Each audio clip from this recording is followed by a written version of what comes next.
Sadyang ko lamang ay makiutang loob. Kung mangyaring huwag babanggitin ang naibulong ko sa iyo sa simbahan. Huwag kang mag-alala, hindi ko kayo ipadanakin. Kahit alam ko kayo ay pinag-uusig. Kayo'y may kaaway, sapagkat ang inyong hangarin ay mabuti. Nalalaman niyo po ba kung sino-sino ang aking mga kaaway? May isa akong nalalaman. Sino? Pagkatapos ay pinaliwanag ni Elias kung sino-sino ang mga kaaway ni Ibarra.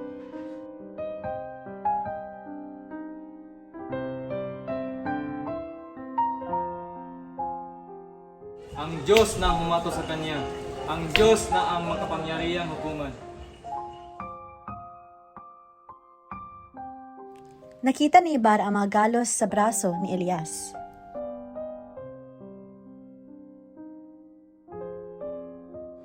Ako'y naniniwala sa Diyos.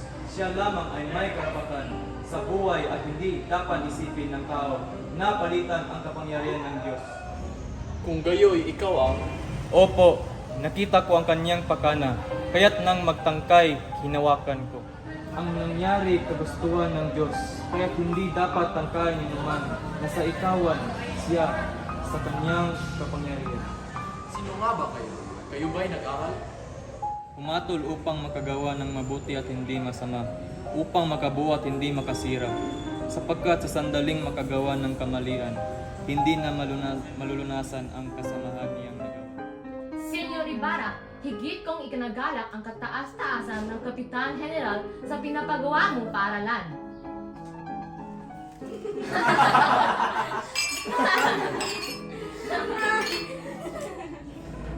Buenas tardes a todos. Buenos tardes! Dito ko na lang po umupo. Gracias. Umupo na kayong lahat. Bakit? Hindi niyo ba ipatutuloy iyong pag-uusap? Nabanggit lamang po ni Crisostomo ang kanyang arkitekto. Aba, napakahusay ng kanyang arkitekto. Isang eksperto. Eksperto, ang paaralan ay binubuo lamang sa 4 na puntasyon at gawa buo sa sawal. Sandali lamang po, Padre Damaso. Sigurado ako na nasa ilalim ng pinakailalim ng lupa abot hanggang impyerno at nasa parusahan ang Ama.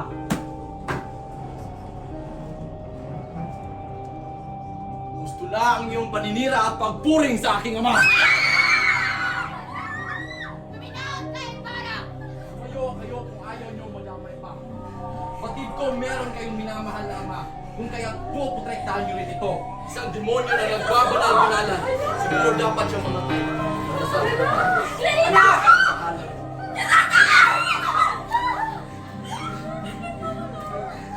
Utang na noon, Jesus, tumayba pa mo yung kutsilyo! Isipin mo ang hatong kinabukasan. Tama na, Jesus.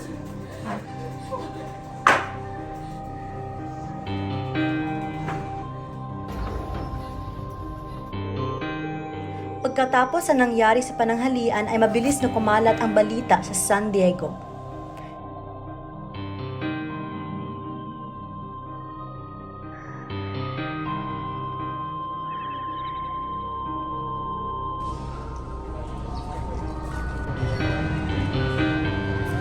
Huy, alam niyo ba kung ano ang nangyari sa pananghalian sa San Diego? Huy, mali ang ginawa ni Ibarra. Sana hinabalan ng kanyang pasensya.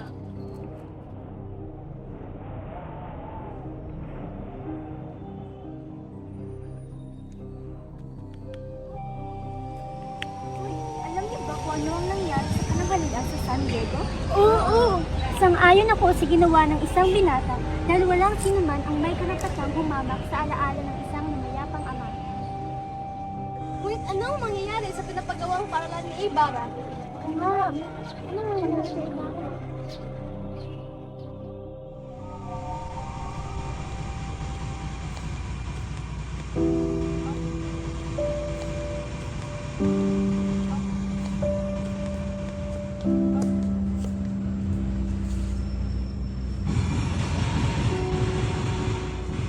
Panginoon, sana gabayin niyo ang aking anak na si Maria Clara sa kanyang pagkakasakit. Tulungan niyo siya sa kanyang pagpapagaling at ilayo mo siya sa mga kasakitan na kanyang mararanasan. Panginoon, sana po ay maging ligtas ang aking anak sa panganib na kinaroonan niya.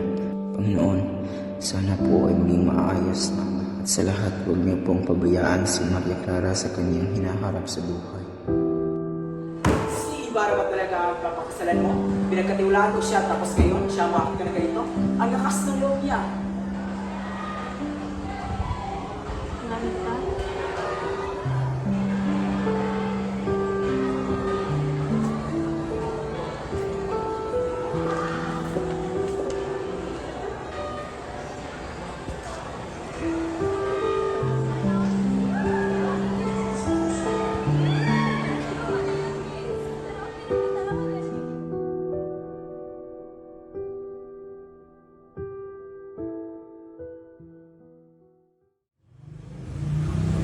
Maria Clara, buti naman at napaunlakan mo ang aking imbitasyon.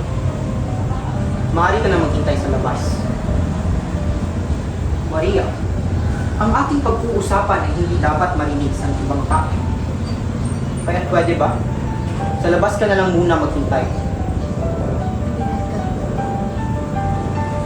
Muy bien. Buenas, Padre. Ano ba kailangan ko sa akin? Hindi na ako magpapantupik-tupik pa. Hatid kong ikay may itinatagong liham na galing kay Crisostomo Ibarra at nais ko itong makuha sa iyo. Ang mga liham na iyon ay nagtataglay ng pag-ibig niya para sa kaluluwa. Wala kang mahahanap o makikita na ikasisira ni Crisostomo. Kaya, hindi pwede iipan. Magtataglay ko sa Is para un momento, Maria. Paano kung sabihin ko na may hawak akong naliham na galing sa iyong ina para kay Padre Damaso? Liham na magdadala ng kahihiyan sa iyong ama at sa iyong ninong. Paano kahihiyan, Padre? Kahihiyan na magdudulot ng malaking iskandalo sa iyong pamilya. Pamilya na pinakaingat-ingatan sa iyong ama-amahan, Ama-amahan? si Maria. Sapagkat ilan naman sa mga liham na ito ay hindi si Kapitan Tiago ang iyong tunay na ama. Ang tunay mo na ama ay walang iba kundi si Padre Damaso. Madre mia! Iyong reverensya! Hindi po dapat kayo gumagawa ng kasinungalingan laban sa aking ninong na isa rin banal na siguro ng Diyos. Imposible! Esa akusasyon es increíble! Ang mga liham na ito ay nagpapatunay na hindi ako gumagawa ng istorya, Maria.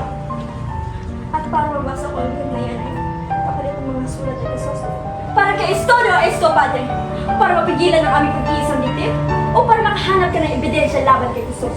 Marahil na ipalabas sa mga arsobispo na isa siyang tunay na masamang tao? Na hindi siya naniniwala sa Diyos at sa mga praile? Na isa siyang irehe? Maria Clara, no! Kung tunay man na mabuting tao yung Ginoo at wala naman siyang pagkilos laban sa amin o sa pamahalaan ng Espanya, anong iyong ikinababahala na mabasa ko ito? Lalo't na kung ito ay kapalit sa mga liham ng iyong ina na nagpapatunay na si Padre Damaso ang iyong ama. Gusto mo, Padre. Gusto mo.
Bakit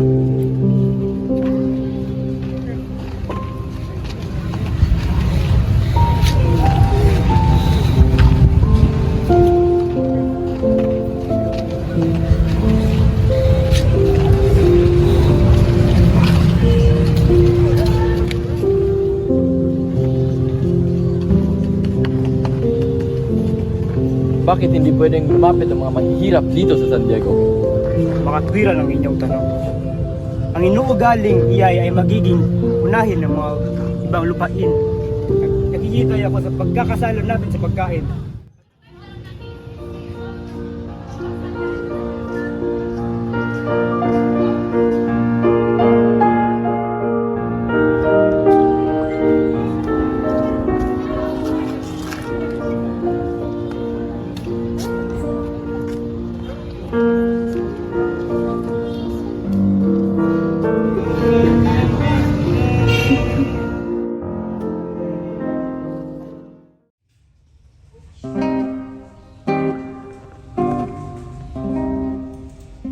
Konsolasyon, dito ka lang at huwag na huwag kang lumabas sa aking pamamahay.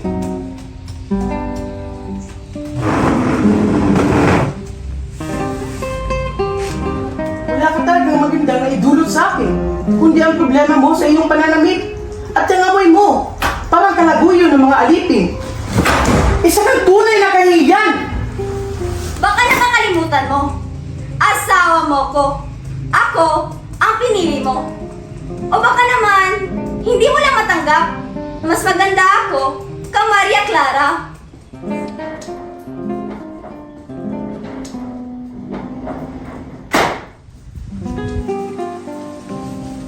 Isirado ang mga pintuan at buksan ang mga ilaw. At huwag na huwag kayong magpapasok kahit sino man. Sige, Senyora.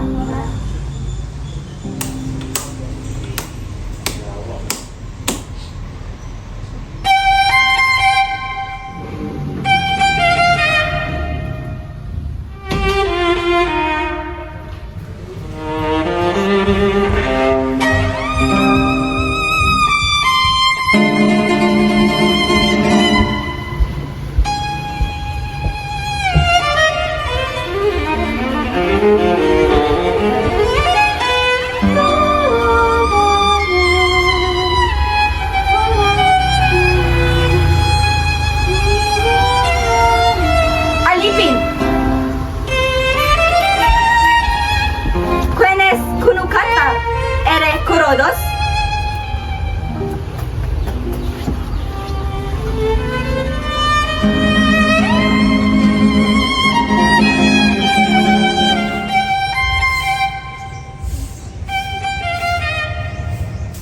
Mga alipin!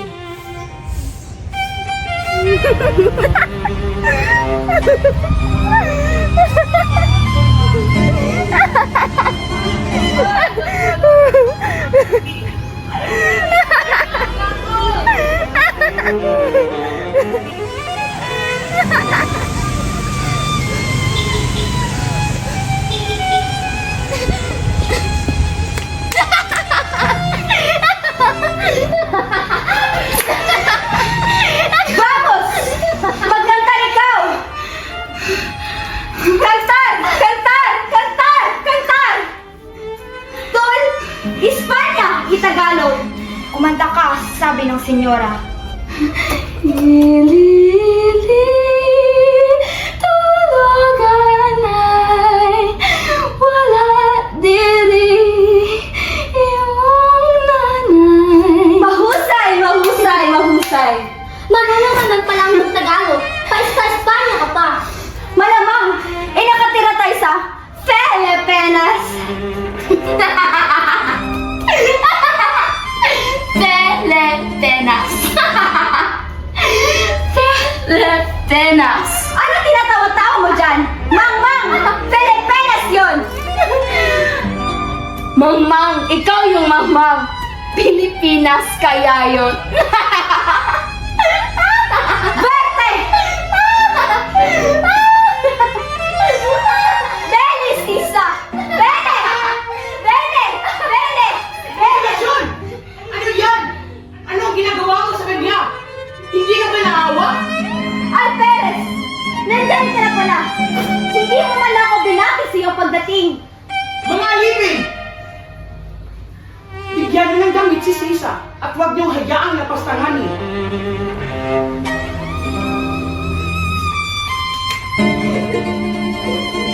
Halika! Hindi ba't sinasabihan na kita?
Don Filipo, maari mo bang ipaalis si Crisostomo Ibarra?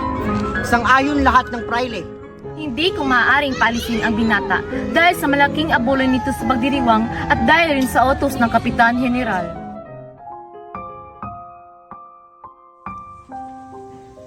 Dahil sa kaguluhang nangyari kagabi, si Ibarra ay hindi makatulog. Halos inumaga siya rito.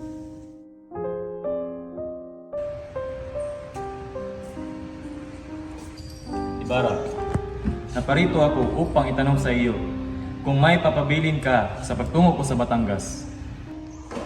Ibig ko rin ipagbatid sa iyo ang isang masamang balita. Si Maria Clara ay may isang malubhang sakit. Salamat sa inyo. Naway makarating kayo ng maluwalhati. Ako ang dahilan ng kanyang pagkakasakit.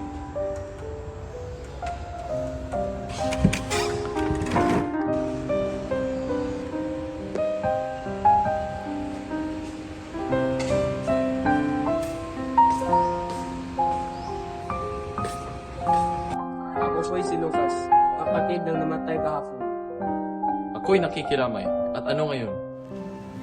Ginoo, nais ko pong malaman kung gaano nagbabayad niyo sa pamilya.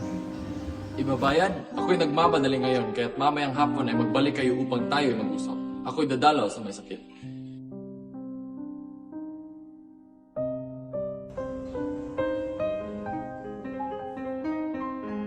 Magandang araw. Ito po aking pinsan na si Alfonso Linares Espadanya. Magandang araw, Binibini at Ginoo. Magandang araw. Nagaganap kami sa inyong pagdating para pagalingan si Clarita. Nasaan ba si Maria Clara? Nandito ho siya sa loob. Maaari na po kayong pumasok. Kapag hindi pumunta si Padre Damaso dito, ako na lang mismo ang pumunta sa kanya. Dahil meron akong lihim na sasabihin sa kanya. Huwag kang mag-alala. Naririto pa lamang at paparito ngayon.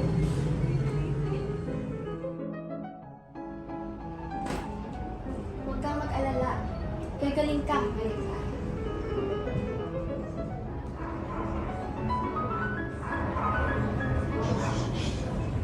Maria, anak ko, hindi ka mamamatay.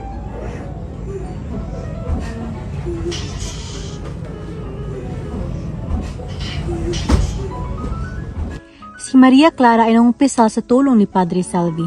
Nag-usap-usap ang mga tao sa bahay ni Kapitan Tiago upang lubusang gumaling ang dalaga.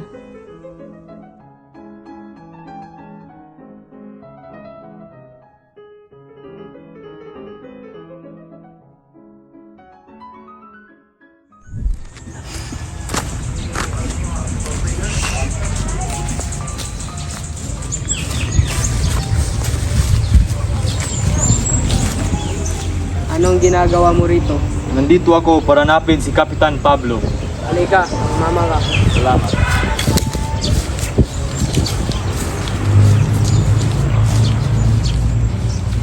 Don Pablo, may naghahanap sa iyo, taga ibang nayon. Sino siya? Ano ang iyong sadya? Bakit ka naririto? Ako po'y naparito upang ialok sa inyo ang isang bagay. Balak ko pong magtungo sa dakong hilaga at magpamuhay sa malalayang liping na hindi binigyan. Ngunit wala akong matagpuang isang kaanak ng mga nagbigay kasawian sa aking pamilya. Ilang buwan lang ang nakalipas nang ipatuloy kita sa aking pamamahay. Sumama kayo sa akin, ituri mo akong isang anak at ituturi kitang isang ama, sapagkat pariya tayong sawi. Bakit ako makikipagsama sa taga-ibang lupain? Pagkatapos ay may nakawan sa aming bayan, sinunog ang mga palayan at pinatay ang mga tao. At isa sa mga taong doon ay ang aking anak na babae. Buti na lang hindi nasawi ang aking anak na lalaki na noong panahon na iyon ay wala sa bayan. Narinig ko ang hila ng mga Espanyol sa kanyang buhok. Narinig ko rin ang mga sigaw ng aking anak na babae sa aking pangalan. Ngunit hindi ako makapaglaban dahil doon ay sanay pa ako sa tahimik na buhay. Ang bintang na pagnanakaw ay hindi napatunayan. Buti na lang ang anak kong lalaki ay hindi duwag at naghanap ng hustisya sa aking anak na babae. Ngunit hindi karaunan ay dinangkip siya ng mga gwardiya sibil dahil sa isang bintang. At dahil doon ang buhay ko'y puno na sa paghihiganti. Huwiran kayong maghiganti, katulad ninyo ako, at dahil sa ayaw kong magsugat ng walang asala, ay nalilimot ko ang aking kasawian. Maaari ka pang makalimot sapagkat bata ka pa at hindi nawalan ang huling pag-asa. Ako'y asahan niyong hindi papatay ng walang sala. Ginoo, ako'y nagkapalad na makatulong sa isang binatang mayaman, matapat at nagmamahal sa kanyang bayan. Siya ay may lakas sapagkat kaibigan siya ng Kapitan Hiniral.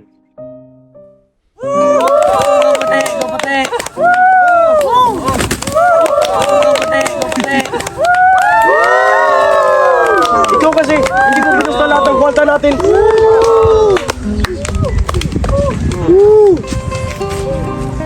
Yamang kaming inyong kilala. Sana pautangin nyo kaming konting halaga. Kilala ko kayo. Ikaw si Bruno at ang kapatid mo si Tarsila. At alam kong namatayan kayo dahil sa palo ng sundalo. Hindi sa akin ang salaping ito, kundi kay Ginoong Ibarra. Pahihiramin kita sa isang kondisyon. Sumang-ayon tayo dalawa. Ang mabitay at mabaril ay iisa lamang. Talaga bang gusto mo? Ngunit paano ang kapatid nating babae? Huwag kang mangamba. Ang kwalta lamang kay Ibarra. Tas malakas siya sa Kapitan General. Ano ay kakatakot mo? Magkano ibibigay mo? Kung magtatagumpay man kayo, ay tig-100 ang mga kasama mo at tig-200 naman kayo. Ang pangit ng mga bahay ng halatang mga Indio lamang ang maaaring mahirap. Mga walang galang, hindi man lang makapagbigay pugay sa mga katulad nating mga maharlika. Ano tingin-tingin mo dyan? Naiingit ka ba sa amin? Tumigil ka nga. Nakakahiya ka sa ibang tao. Huwag kang humarang kung ayaw mo tumilapon yung pustiso mo. Ano ba naman yan? Ang papangit ng dumaraan. Hoy, Labandera! Kami ba pinaparinggan mo? Bakit? Natamaan ka? Bumaba ka dito! Anong sabi mo? Gusto mo? Pagtoos tayo? Gusto mo ng gulo? Pagbibigyan kita, Senyorita Lagostera!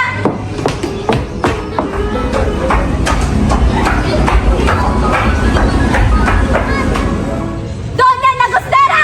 Labandera ka lang manoon, nakapag-asawa ka lang ng isang alferes!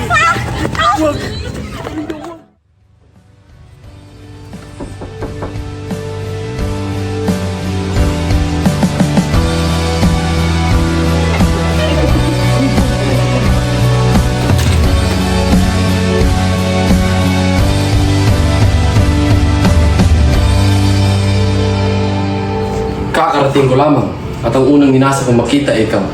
Mabuti ka na pala kay Sarate. Pagpatawad mo sana ang aking pagdating na unang pasabi.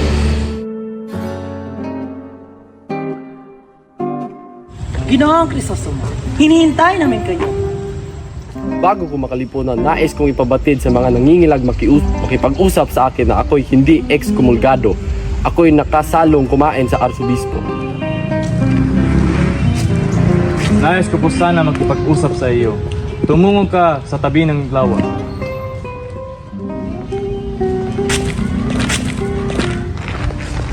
Ginoong Ibarra, bakit wala dito ang pangalan ni Elias sa listahan?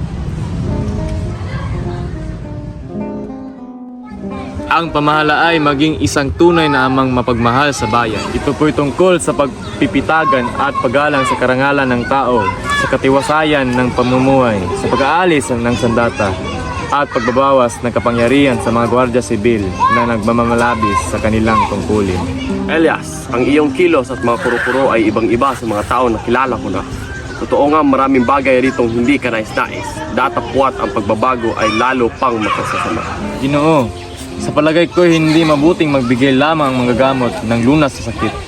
Ang kailangan ay suriin kung ano ang pinanggagalingan nito. Kung mabatid man ang sanhi ay ayaw namang sugpuin. Kapag ang Gwardya Sibil ay humina, malalagay sa panganib ang katahimikan ng bayan. Ang katahimikan ng bayan? 15 taon na tayong may Gwardya Sibil. Ngunit ang mga tulisan ay gumagala pa at ang tahimik ng mga mamayaman ay napapinsala. May mga kasamaang nagaganap, datapwat na bumunga rin ito ng kabutihan. Dahil sa Gwardya Sibil kaya hindi dumarami ang salarin sapagkat natatakot sa kanila.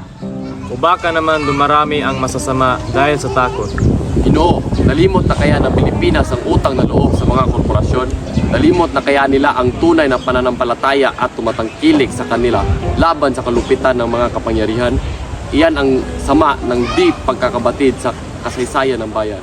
Hindi lamang dahil sa ito ang tungkulin ng bawat isa, hindi lamang dahil sa ito ang itinanim ng aking ama sa aking diwa, bagkos ay dahil din sa aking ina ay Pilipina. Dito naganap ang akong pinakamasasaya na alaala.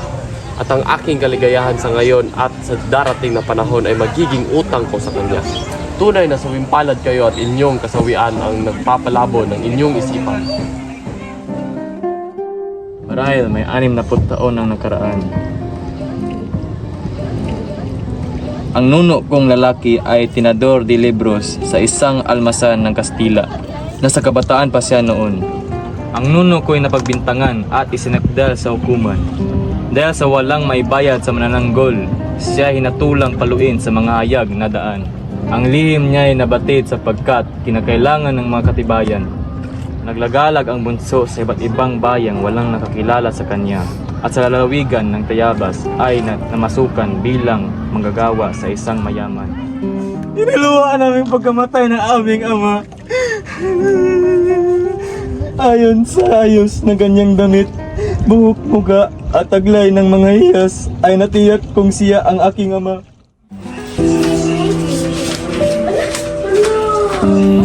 Mahal kong pinsan, sa loob ng 3 araw ay kailangan mo malaman kung hinahamon mo ang alperes.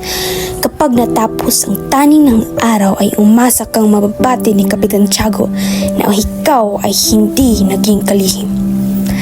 Hindi makasama ni General Martinez sa anumang kasiyahan at hindi mo napipiro si Canovas. Ipagtatapat ko kay Clarita ang iyong lihim at hindi rin kita bibigyan ng kwalta. Ang lahat ng hihilingin mo ay pagkakaloob ko sa iyo kapag kinalaban mo ang alperes. Hindi ako tatanggap ng iyong paumanhin o dahilan. Ang pinsan mo nang mamahal sa iyo ng buong puso, Victorina de las Reyes de Espadanya. Ngunit, paano kung ako'y pasalitaan ng alperes? Kung ang alperes ang aking matagpuan, sino ang papayag na maging padrino ko? Ang kura? Si Kapitan Tiago?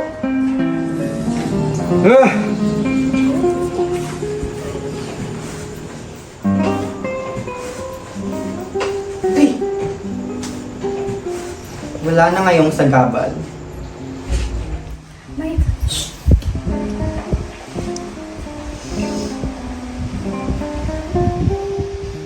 Ngayon ko nakilala si Ginong Ibarra ay mabuting binata. Kaya lamang pagbigla-biglang kumilos. Ngunit mabilis naman mapuno sa kaniyang mga pagkukulang.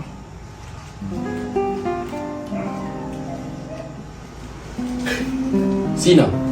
Nasaan si Maria? Siya ba'y nagagalit sa akin? Hindi ko alam.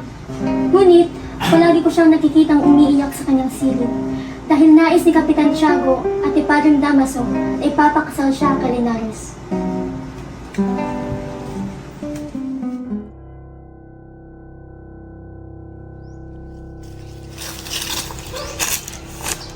Nakausap mo ba si Elias? Hindi. Ngunit kasama natin siya sapagkat may utang na loob siya kay Ginoong Ibarra.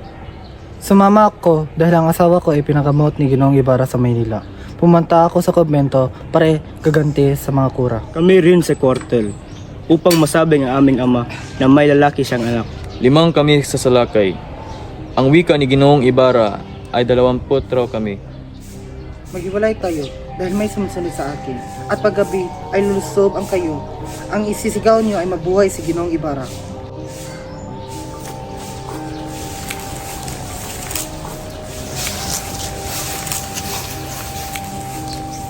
Bakit ka nandito? Hinihintay kong sumapit ang 8 gabi upang makuha ang barahan ng patay. Gusto kong manalo ng kwenta ngayon. At kayo, ano ang iyong hangad? Gayon din. Mabuti at may kasama na ako. Pagtugtog ng 8 ay maglalagay ako. Ang gumalaw ng brahay, siyang mamamatay. At agawin sa pamagitan ng tayaan. May dala ka bang baraha?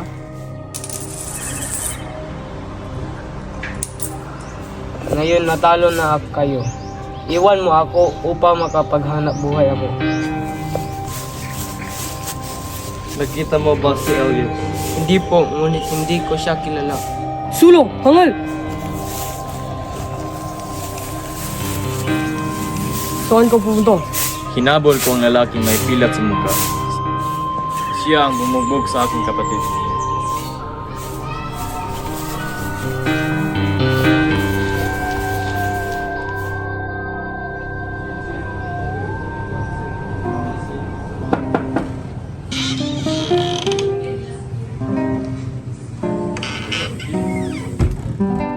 Hindi ko kayo mapati sa inyong tungkulin sapagkat kalaban ninyo ang Guardia Civil ang unay kailangan na manatili sa kanyang tungkulin sa digmaan.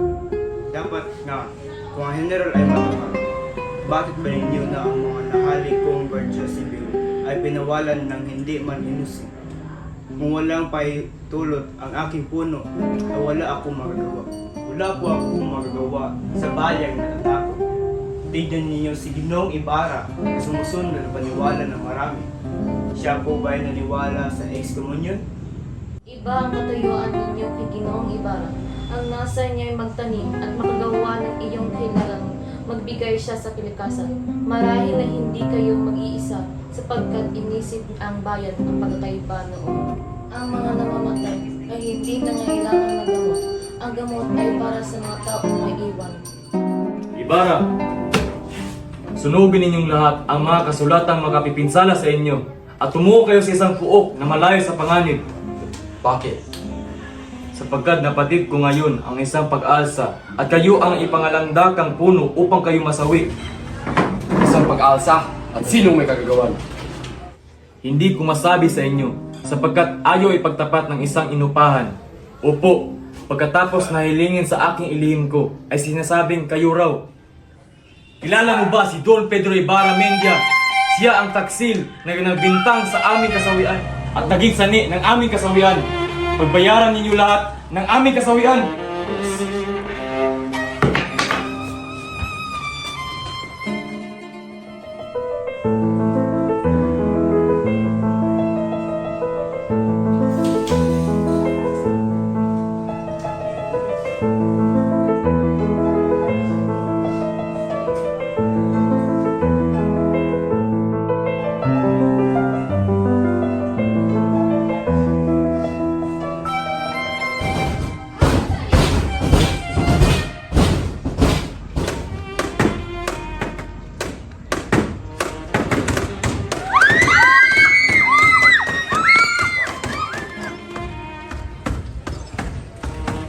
Ikaw ay hindi pa nagkukumesal.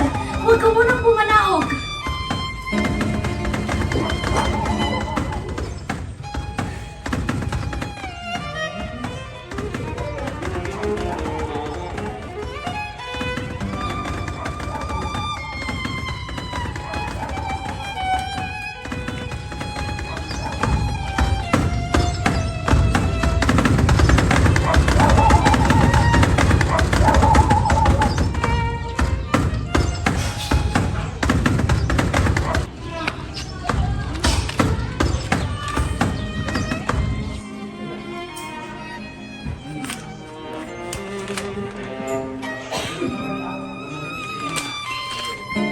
ha?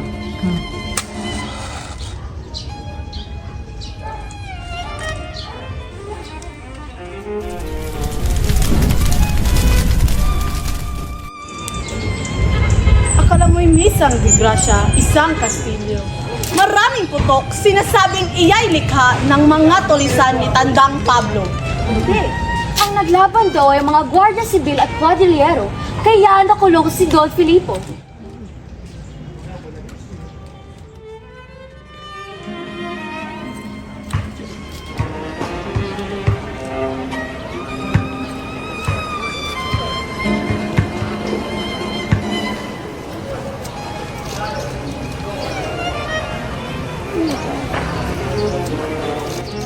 Isang lalaking mukhang taga-bukid ang nagtangkang lumapit sa bangkay na nakabitin.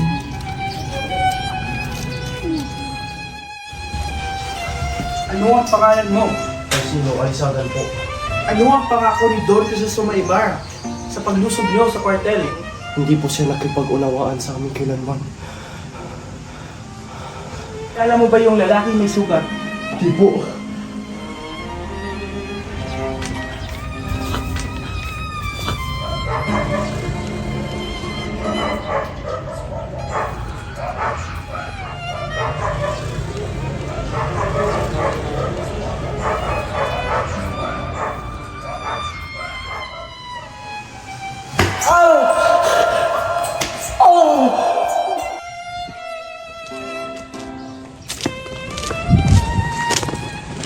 Ano ang pagkasalang ginawa sa inyo ng aking asawa at anak?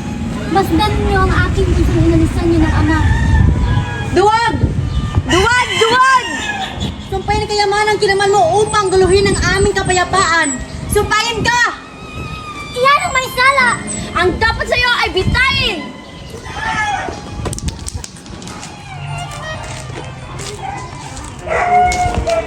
Pinagmasdan ni Paulo sa Tasyo ang paglalakad ng mga bilanggo. Mahina ang kanyang katawan, ngunit pinilit niyang makita ang mga bilanggo. Tasyo! Tasyo! Tasyo! Tasyo! Amen! Amen! Mabuhay si Padre Salvi. Kabuhay nga si Padre Salve. Ang pahayagan ay nagpapahiwating na dapat bigyan ng mitra si Padre Salve. Oo nga, oo nga. Si Kapitan Tino ang labis na nabagabag dahil sa nangyaring panghusga kay Ibarra sapagkat sila'y matalik na kaibigan. Kapitan Tino, huwag kang mag-alala.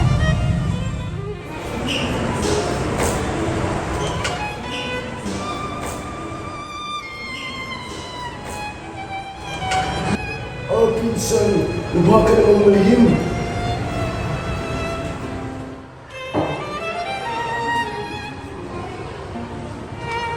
Sadya po natin ay kaugol ng biyahin, Kapitan Tiago. Kailangan natin upang tuloy ang ating kausapin. Bukas ay magpipista tayo. Ihanda ang loob ni Maria Clara sapagkat siya ay ipapakasal sa loob ng maikling panahon. Kinabukasan ay puno ng mga panauhin at naging paksa ng usapan ng kababaihan si Maria Clara.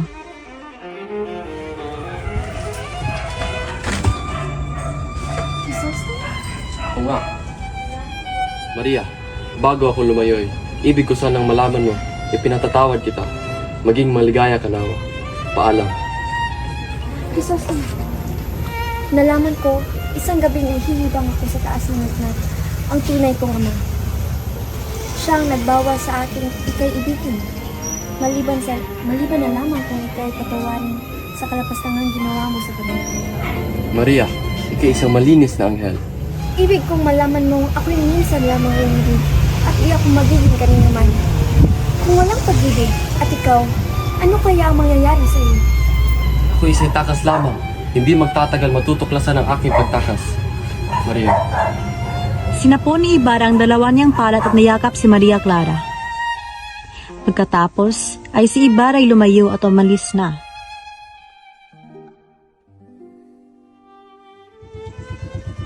Si Ibarra at si Elias ay nagpatuloy sa kanilang pag-uusap.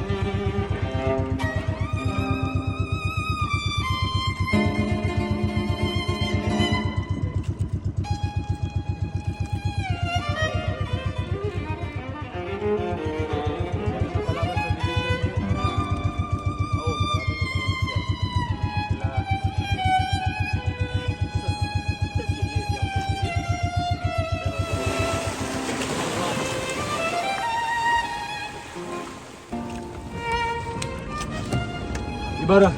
Ibarra! Mga gwardya sibil! Ligtas mga yun, sir. Elias! Pinagbabato ng mga sundalo tuwing lulutang si Elias hanggang sa tuluyang hindi na siya lumutang.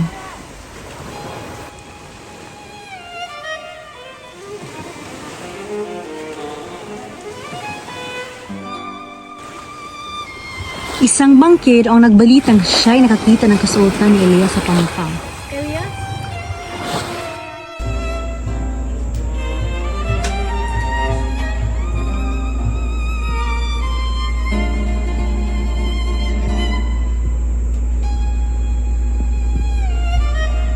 Sa lalawigan pa ako nang galing upang makita ang iyong kasal.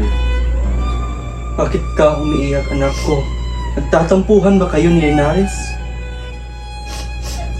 Huwag kang umiyak, anak ko. Ako ang nagdurusa sa iyong ginagawa. Ako po ba'y minamahal niyo? Tulungan ninyo ang aking ama at sirain ang kasunduan sa aking kasal. Noon ay ibig ko pang mabuhay.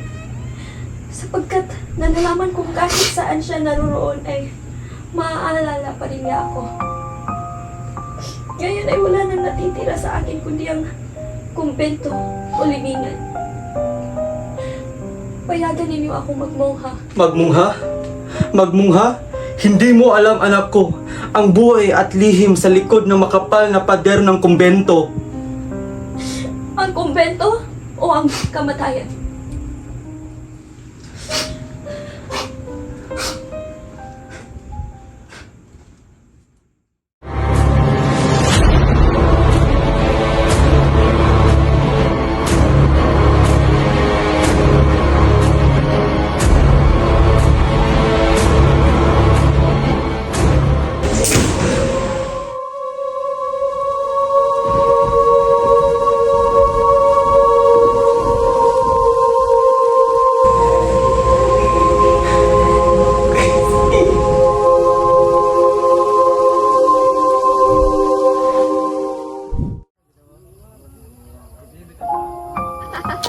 Inang? Inang! Inang! Anong nangyari sa'yo? Ba't ka nagkaganto? Sino ka? Hindi mo ba ako nag-aalala? Ako to, si Basilio. Basilio? Bitawan mo ko!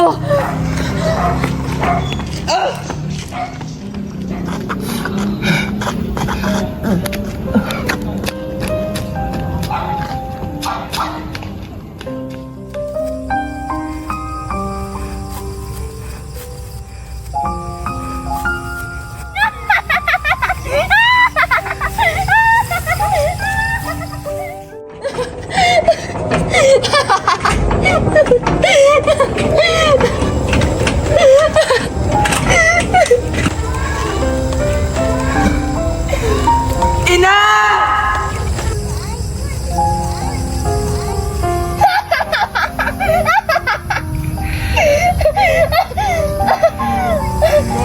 Basilio! Basilio! Basilio! Anak ko! Kapag namatayan ng magulang, ang tawag ulila. Pero ang ina, kapag namatayan ng anak, anong tawag sa kanila? Walang tawag doon. Walang kasing salita na magpapaliwanag sa nararamdaman ng isang ina na nawalan ng anak. Crispin! Basilio! Andito na ang nanay! Basilio! Basilio! Basilio! Basilio! Basilio!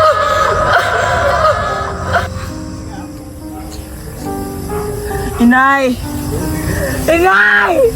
Gumising ka! Inay! Gumising ka! Nay! Ako to! Si Basilio! Inay! Umatay na akong hindi man lamang namasdan ang mga ng pagsikat ng araw sa aking bayan. Kayong mga nang iyon ay siyang sumulubong ng kanyang pagdating.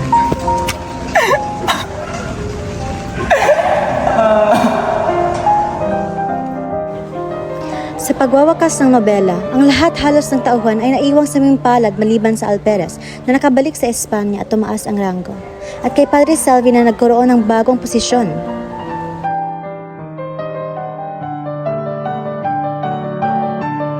Si Padre Damaso ay labis na nagdamdam sa utos ng kataas-taasang reberendo na ilipat siya sa isang parokya sa napakalayong lalawigan kaya't kinabukasan ay siya'y natagpuang patay.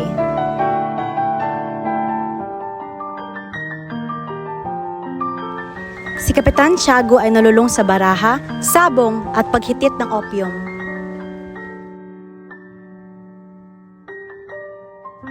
Si Linares ay namatay dahil sa dysenteria.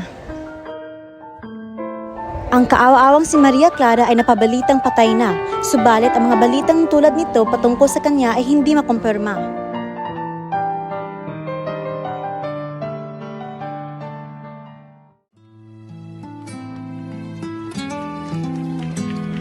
Salamat. Tama ang pasyang manirahan sa iyong kamag-anak. Limutin mo na ako, Salome. Limutin mo na ang pag-ibig na walang halaga. Marahil, doon ka na makakatagpo ng karapat-dapat sa iyo. Kung gayon, pag-alis ko ay dito ka tumira. Ang kumong ito ang magpapagunita sa iyo tungkol sa akin. Hindi ako mag-aalala na magtanggayin ito sa alon o hangin. At kung naisip ko ang oath na ito, ang alaala mo at ang alaala ng tahanan ko ay magiging isa. Dito ka matulog sa tinulugan ko at pinangarapan. Para gayon lang, parang kasama na rin tayo.